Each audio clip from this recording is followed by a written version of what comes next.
देख बेटा, तू मेरा सगा बेटा नहीं है। ये कैसी बातें कर रही हो माँ? मैं तुम्हारा ही बेटा हूँ और तुम मेरी ही माँ हो।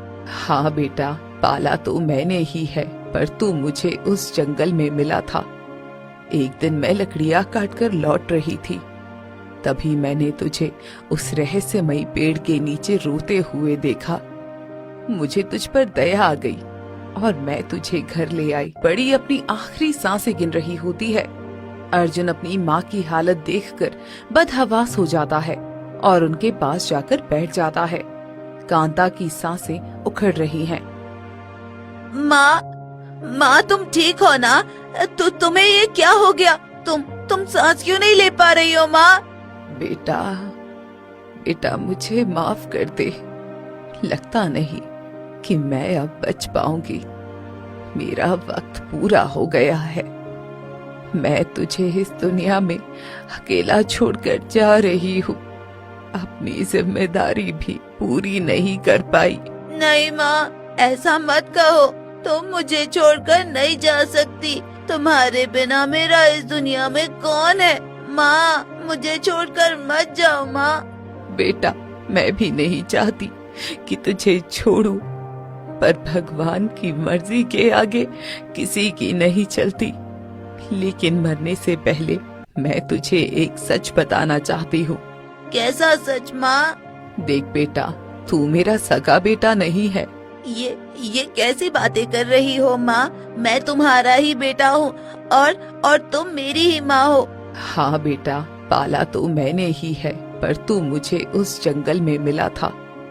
एक दिन मैं लकड़ियाँ काटकर लौट रही थी, तभी मैंने तुझे उस रहस्यमयी पेड़ के नीचे रोते हुए देखा। मुझे तुझ पर दया आ गई और मैं तुझे घर ले आई। पर असल में तू उस रहस्यमयी पेड़ की संतान है। इतना कहते ही कांता की गर्दन एक तरफ झुक जाती है और वो अपनी आखिरी सांसें ले लेती है। अर्जुन के ऊपर दुखों का पहाड़ टूट पड़ता है। नहीं माँ, उठो, भगवान के लिए उठो माँ।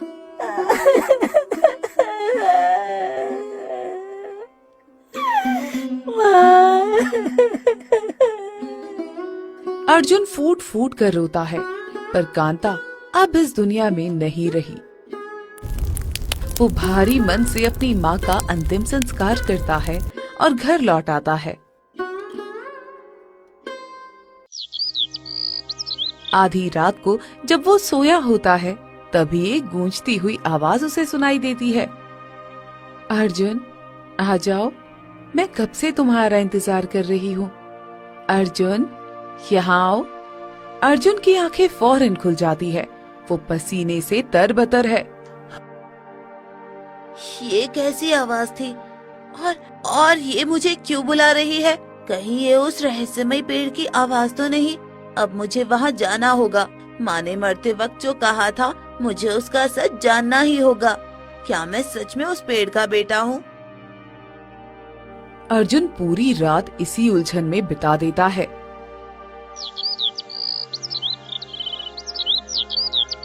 अगली सुबह अर्जुन चुपचाप जंगल की तरफ जाने लगा।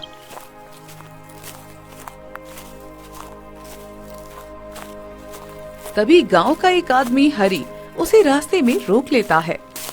अर्जुन, कहाँ जा रहा है तू इतनी सुबह सुबह?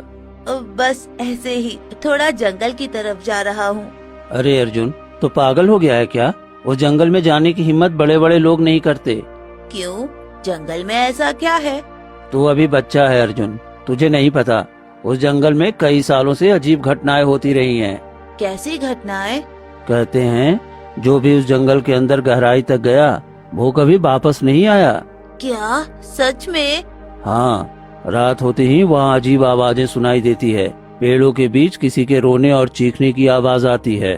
क्या पता हरी चाचा शायद लोगों का वहम होगा। वहम नहीं है अर्जुन।